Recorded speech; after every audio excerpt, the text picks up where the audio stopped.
They decided to find a quiet place to relax. The quiet place to relax turned out to be a planet, as Larry put it, on the ass end of nowhere. Thankfully, they found themselves a cabin on the side of the lake. The lake itself was several 100,000 hectares, but it wasn't just one solid lake as humans understand it. No, it was more like a twisty fjord, if nothing else, if you look at it from the sky, even though it wasn't exactly attached to salt water. Because of this, the cabins themselves were pretty remote, all having docks that went out towards the lake themselves, but one side note was there was no electricity. The stoves were run on gas, but there was no actual electricity run to these except for the emergency radio itself, which pretty much only had batteries. But this suited the humans very well. Many paid a lot of money to be on these remote cabins in the middle of nowhere cubed, as they enjoyed the beautiful weather.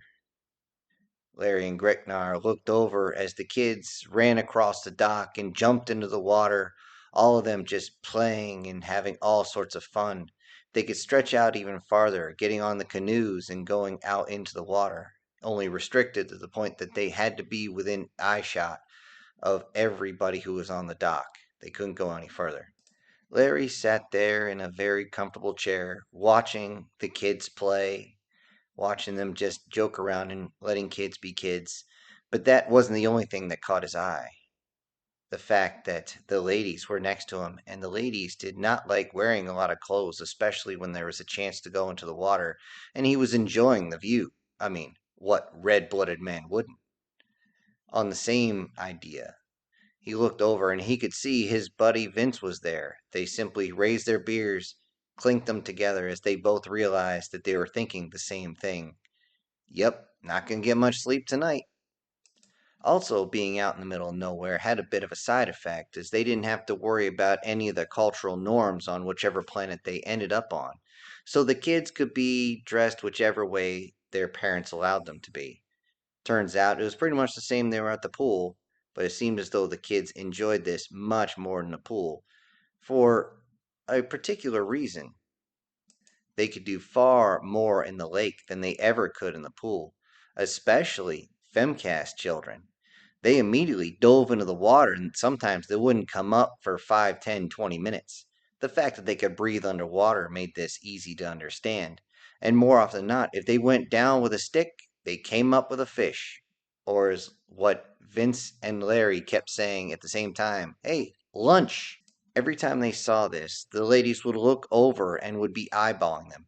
Both Vince and Larry tried to let it go as they didn't notice, but the girls would look them up and down as they had been working out a lot. Their intensive training, not only with their kids, but also with the students and with the trainees that Vince was dealing with, definitely put a lot of muscle on them, a lot of lean muscle. And the fact that they had altered themselves so they didn't have any body hair definitely got the girls to be a little interested. It was actually funny every time Vince asked, "Why does her ears act like that?" Larry would simply chuckle and say, "Don't worry about it right now." The ladies getting tipsy on whatever they specifically get tipsy on. Gregnar, the fact that she was mostly human now, would simply get drunk on those martinis and margaritas and things that she likes. Femcast, not so much. She, preferred coffee, almost like a spider.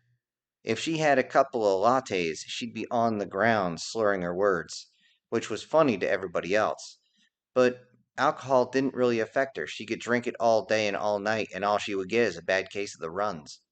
Though, with their drinks getting to them, they both started to compliment each other on how well their bodies were holding up, having several children. In fact, both of them were surprised. They started saying how they looked the same as they did before they even had kids, and how human technology was wonderful that they could do this. Both Larry and Vince would chuckle at this and pretend like they had an inside joke going on. But in actuality, they were just laughing at the vanity. Women'll be women, just like men'll be men, I guess. Soon enough, midway through the morning, the ladies needed a little bit of sunscreen. Now, Femcast really didn't need much at all, considering her Nishani bloodline. That being said, Greknar was going to need some soon, or else she was not going to be enjoying the rest of her weekend. Although Femcast didn't really need some. Her husband was more than willing to put some sort of oil on her skin.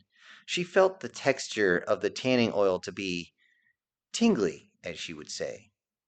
Though pretty soon both of the guys realized that the ladies were enjoying the massage as they were putting more and more of the tanning oil or the sunscreen on them. And soon they had to remind themselves to stay calm. The easiest way? More drinks. As the kids ran themselves out of energy, they began to head towards the house, which they had to be reminded to shower off first, as some of them, had a little bit of debris on them from going into the water. Thankfully, this cabin came with an outside shower so that they could take care of it just fine. The kicker is, they did not like the fact that the water was a little cold. And as the ladies began to wrap towels around those that had hosed off and ran into the house, Vince turned to Larry and had an odd question. So, when are you going to have more kids? You only got the two. We're beating you right now. You going to go for another two? Larry simply grinned and turned. Well, it depends. On what? The next time Greknar goes into heat. When the hell's that? I don't know. Something screwy going on. Don't forget she's a beta test. Certain adjustments in the system. So we'll see. The ladies would eventually rejoin them outside, and they all just enjoyed pleasant company. As they got ready for dinner, there was a surprise. Well, not really a surprise, as they called her, but Gretnar's sister had actually arrived. She was the type of woman who was perpetually late, and they were about to start placing bets on when she'd arrive or even if she would. But finally she did. Although when she showed up dressed, she was dressed very sparse. This made things a little bit uncomfortable as the guys tried not to have their eyes aim at Gretnar's sister, as she was much more voluptuous due to a secondary enhancement they had. As she would say, well, with dating humans, this helps, as she raised up her chest. With that, both of the ladies decided to try and sway her to knock that shit off in front of the kids, and the guys kind of turned their heads and chuckled a little bit. The running gag with them is, I guess no matter how far out in the galaxy, it's always the same, isn't it? Later on, Femcast's brother actually arrived for dinner. He was also sparsely dressed, but not nearly as bad as Greknar's sister.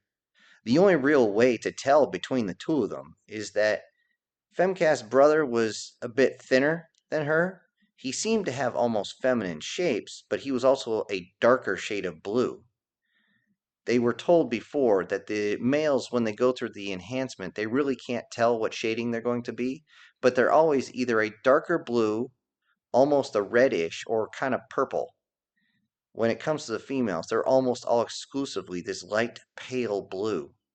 Although the adjustment as far as the body goes, as far as shapes, is very, very, very similar.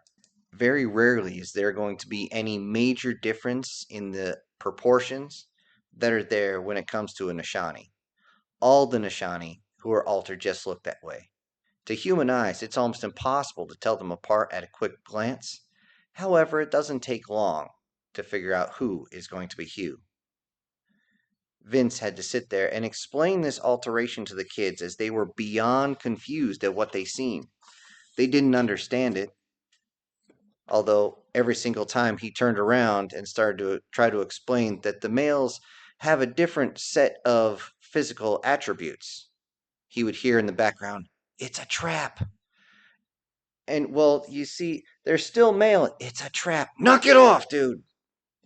With that, Larry would just be chuckling off into a corner as his wife swatted him on the arm, quickly followed by Femcast walking up and doing the exact same thing.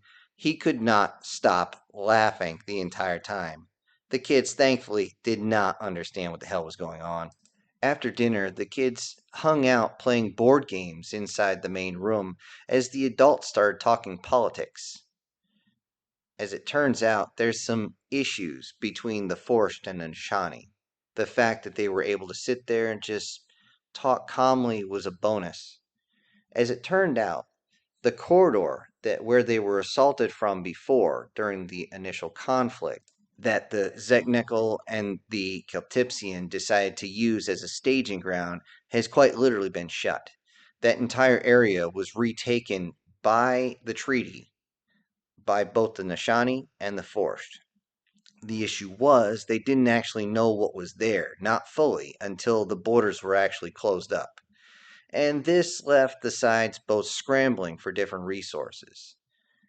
This was also kind of a contention, as the constant increase in movements on colony members, along with civilian and military ships, made everybody very, very nervous. Although the majority of the movement was civilian, mainly for mining, whether that be for gas or for actual minerals, sometimes just collecting space hulks from all the different ships that got torn asunder during the conflict. Of course, this was a rather grim job as they had to deal with the bodies as well. Because of this, there was a lot of intermixing across the border with the different species, and each of them started claiming how much better they are now that they had their adjustments done, how they seem to be more human. Each of them claiming that they're more human than the other, and this would cause a lot of fights to break out. Along with that, there was several of those had been altered starting to get close. And then within Ashani being there's a bit of confusion on who, or and some would say what they're hitting on, definitely there was going to be some difficulties there once the truth was revealed. There was also issues inside either of the Nishani and the Force between the altered and unaltered. Both Larry and Vince went on long rants about how they had lived through this exact same thing and how it was going to take several decades for them both to calm down and to learn to live with each other. If somebody wants to be altered or unaltered, you're just going to have to live and let live at that point. Don't try to force it on the other. You're just going to solve problems. No matter how hard you push, people are going to push harder. If you don't push at all, there's usually, but not always, usually no pushback, which is where they'd want to actually be. Everybody in the room kept posing all sorts of questions about internal issues they can deal with, along with external issues. Each side was facing these issues differently, so there was no one answer. The Nishani and the Forest are very, very different species and have very, very different ways of doing things. They're very different mentalities. So there was no clean cut way of doing it. And each single sector, every single planet, every single colony would have to be dealt with on an individual basis if they wanted to end it faster. If not, they're just going to have to ride the bumps out and take over command once you're actually through that sort of asteroid field. But one of the things that was becoming a major, major force of contention was them fighting over human tech. In particular, they were trying to reverse engineer human technology.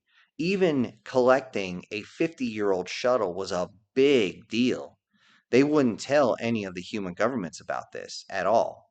They would simply take the ship itself and start disassembling it, trying to figure out exactly how each of the pieces work. They wanted stealth tech. They wanted the ability to jump and not just do kind of a warp speeding FTL.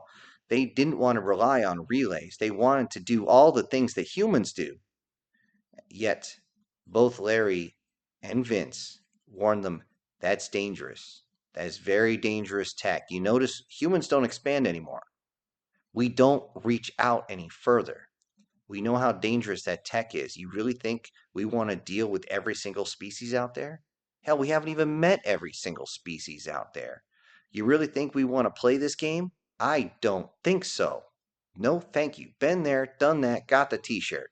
Larry had to do most of the talking when it came to the internal workings on why humanity has locked everyone out well beyond Alpha Centauri. Main reason? Because Vince kept saying the same thing. God, I hate politics. It annoys the hell out of me. Why the hell? God, I hate politics. Politics. Boy, it twists my nuts the wrong way. As if there's a right way to twist my nuts. Right, honey? Of course, Femcast would always blush in her way, turning a type of pale and then green and then almost red at the same time. This, thankfully, broke most of the tension that was in the room, as everyone started giggling at the idea. Even though he did embarrass his wife, it was enough for everybody to just take a breath. As it turned out, they weren't just trying to reverse engineer human technology. They were trying to make sure other species didn't get human technology, as everyone was trying to scramble for it. It was so bad that Vince and Larry realized that they had to keep every single one of their ships on a very, very tight leash.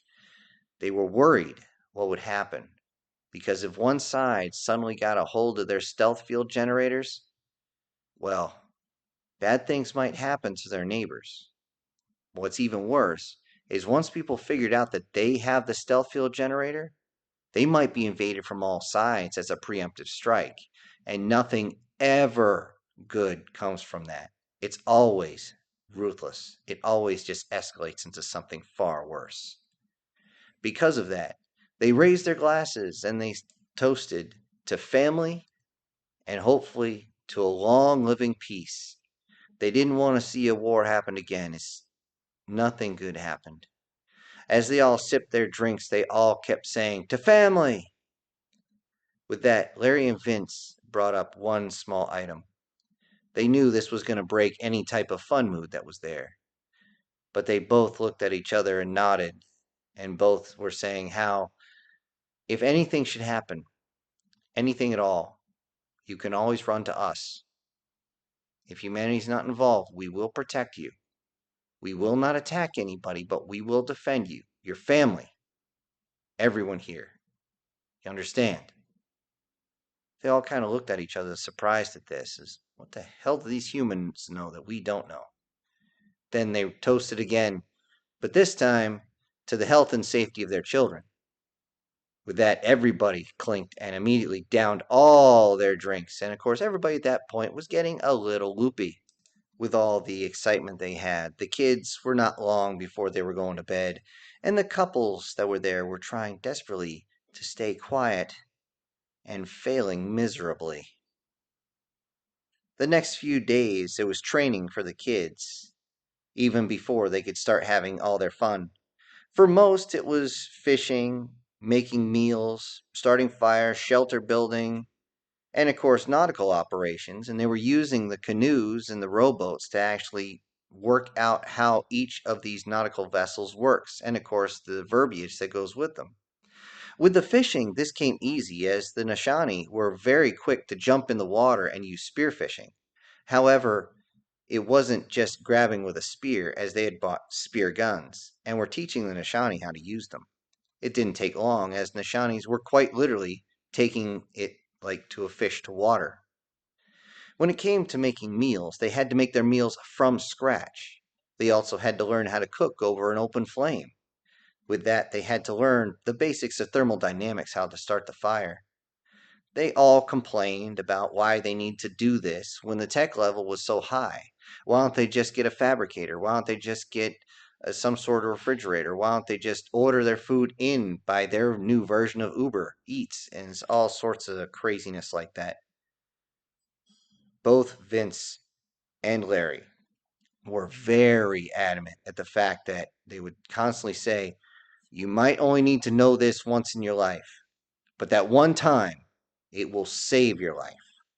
And not to mention, you can impress people." The kids didn't understand, but after hearing that same phrase 3 or 4 times, as soon as the men started saying it, the kids would simply repeat it out loud as if they were just tired of hearing it. As they made the meals, this gave the ladies some time to relax. They could be outside, catch the sun, and continually drink until they could not stand. This was very interesting, as Femcast would immediately begin to get up and she would wobble her way towards the water. She was the only one nobody worried about that if she fell in the water, she would drown. She would just kind of semi float there. Of course, everyone else would pull her out. Greknar, on the other hand, as she got up, she could be seen wrapping her tail around the side of the chair as she was desperately trying to keep her balance.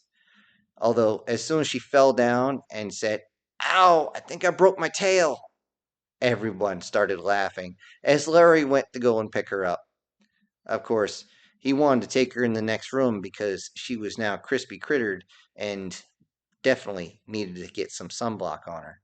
But he would have to get her in there and use some sort of aloe-based recovery formula because she was getting very toasty. In fact, she had lobster fight out there. As he brought her into the back room, Vince actually turned and said, "Yeah, we'll see you in an hour." Larry didn't get it until he got in there and started rubbing all that goop all over Greknar. Yeah, they were in there for at least an hour. Though by the time they'd come out, the recovery goop had actually done what it was supposed to do, and she was feeling fine. She was feeling better than fine, which was a good thing, too, because she was going to come out and help with the new shelter building. All the kids hated this one, as they had to learn how to chop down the trees with nothing but a little bitty hatchet or a machete. Then they had to cut things to size. They had to find a way to get some sort of cordage, and they need to wrap everything up. But by the time the day was over, they looked and they were beginning to ask, "Hey, can we stay outside in these?" "You could. You're not gonna." "Why not?" "Look up to the sky." Um, what? I can't see the stars because of the clouds."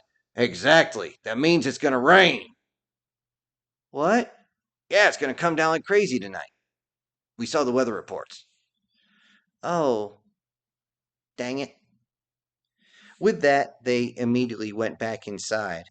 They all ate very well that night, with all the excitement that went on and the fact that a few had to recover from way too much sun. They decided that they would just relax inside the living room. At that point, the kids began to ask some odd questions.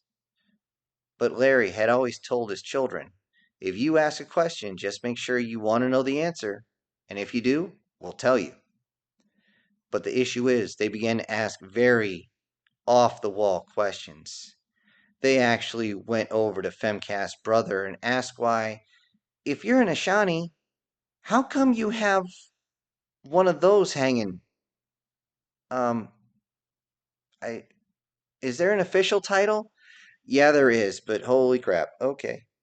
As everyone tried to recover from the what the hell, it turned out that Femcast's brother had actually received this question before and didn't seem to be fazed by it. He was actually being very straightforward and extremely clinical in what he was saying about how his alteration had done this to him and the fact that he was more streamlined in this way. They began to ask things like how come nobody there has body hair except for what's on their head. With this, again, we had to tell them that, especially with the Nishani, they never had hair. None of them did. They had to be streamlined for the water itself. It makes them go faster. With that, John actually jumped in. "Is that why I can't swim very well?" Larry jumped in. "No, you can't swim well because you don't practice enough. I told you, which means we're going to the pool a lot, young man, when we get back." "Oh, dang it." They asked Sherry why she was able to carry a full beer with her tail when none of the other forced were able to do that. She actually didn't have an answer. Thankfully, Greknar jumped in and reminded them because she's a mix between human and forced, there's going to be some adaptation. They immediately asked, "Is that why the Nishani have gills?" Actually, gills are common. Gills are normal. They pulled up a 3D image of what an unaltered Nishani looks like, and they were actually surprised. The Nishani looked very, very different. Along with that, they started asking about why their ears were shaped different, why they had blue skin. Then they turned and asked why each of the forced had different color fur. Don't forced always have brown hair? Almost like golden? Yes, that's true, but some of us get to choose what our hair color is when we get changed. Now, Sherry and John, they were born with their hair color. They could change it later. Greknar's sister jumped in and reminded her that she had chose to have the bleach blonde hair that stretched all the way down her back. She enjoyed it. Her vanity made her flick the hair the time, making it so it would land in places that would emphasize certain areas. However, she immediately regretted doing that when John actually turned. "Is that why you're so much bigger up there than everybody else here?" And of course, he was pointing directly at her chest. She wasn't embarrassed at all, as those things had basically been hanging out the whole time she'd been there, and it wasn't anything new to anybody there to see. However, before she could answer, Larry jumped in. You'll figure that one out when you get older. You bet your ass. Vincent added to that. After that, a few of them started asking why the forced eyes were shaped the way they were. Everyone else had a round pupil, but Forced had the standard cat eye that was slanted up and down. That was pretty simple to explain once they pulled up an image of an unaltered Forced and shown the eye very close. The only thing different was the coloring. They wondered why Greknar's eyes were that deep, deep green that they had. But as it turns out, that was a simple misunderstanding, mistake, however you want to put it. They never actually looked into what the eye color may or may not change to, which is now a standard practice thanks to Gretna herself. They looked over, both Sherry and John had different eye colors as well. Thankfully, both eyes were the same color of each other, but it was still different, and it was surprising. They looked over to all the Nishani kids, and they all had the same deep blue eyes, as all Nishani do. The next question kind of threw them for a loop, though, as the youngest actually screamed out, I got a question. What does in heat mean? This made all the adults freeze in place. Where did you hear that? Asked Greknar. I heard Daddy talking to Uncle Larry. What does in heat mean? Immediately, Greknar and Sherry got very, very uncomfortable. And without skipping a beat, Larry said, "How about this? Hey, you guys like board games, right? Have you played them? How about some? We got some other board games around here." With that, the parents had to distract the kids as the weather was starting to roll in anyway. And as the wind began to howl outside, they were glad that they were using lanterns to keep everything lit, as there was no way any electricity was going to be functioning outside. The wind was just whipping like crazy. They can even see as several waves were bouncing up off the lake and onto the pier, strong enough that they'd be able to knock over a full blown human without much problem. As it got late into the night, many of the folks started getting tired. The children started to get very sleepy and started to head towards their rooms. The two couples were already asleep on opposite sides and couches. Greknar's sister walked up with a couple of blankets and got ready to put them over, but decided to take a single image, something that she could remember them by, something so sweet. And once she was done, she simply covered them up with the blankets and went back to her room. As she headed towards her room, she did give a bit of a side eye to Femcast's brother, and gave him almost a sneer and a sort of a wink, and then flicked her tail at him. He was absolutely confused at what the fuck was all that was going through his head as he watched her semi-slowly walk down the hall. With the long weekend coming to an end, everybody would have to head back. They said their byes, and the kids cried a little bit as they liked hanging out with all the rest of the kids. Due to simple location, they didn't get to hang out with as many other kids as they would like, so it was definitely a bonus that they could hang out with more. Though it wasn't as though they didn't have any kids to hang out with, it was just usually kids that were several years older or several years younger. Finding one in your own age bracket, especially when you're spread out that far, is difficult at best. Larry and Greknar made sure everybody was dressed appropriately as they got on the transport. They immediately took their shuttle back up to Larry's ship. The only reason they were really dressed is because it can get rather cold in space, and sometimes you can't regulate the area as much as you'd like. However, the kids, being kids, slept their way back almost the entire trip. This gave Greknar and Larry time to relax. Eventually, they landed, got the kids back into the house, but by then it was almost time for Larry to go to work. So he simply kissed his wife goodbye and headed back. With that, he got to the office. Cindy informed him that there was a new challenge. She was so excited about it, or interested, or scared, he couldn't tell, that she couldn't wait until he was all the way in the office. He simply said, Can you wait till I have my coffee first? I've been awake for the past about 40 hours. Let me get some coffee. As he did, he started to guess who was challenging this time. Well, I know it's not the Zeknekel or the Architens. They just got done, and You can't challenge anybody that quick. I doubt it's the Co. I mean, who the hell wants to challenge them? I mean, that's just mean. There's the Vunchin, but they don't like to challenge anybody anymore after we kicked their ass really bad. I mean, what, did the Celtipsian come back? No, it's none of them. Whoa, hold on. He stopped, put his coffee down, and spun around. There's only two left. You're tell me you're kidding. With that, she drooped her wings just a little bit, said, "Nope, it's Nishani and the Forced."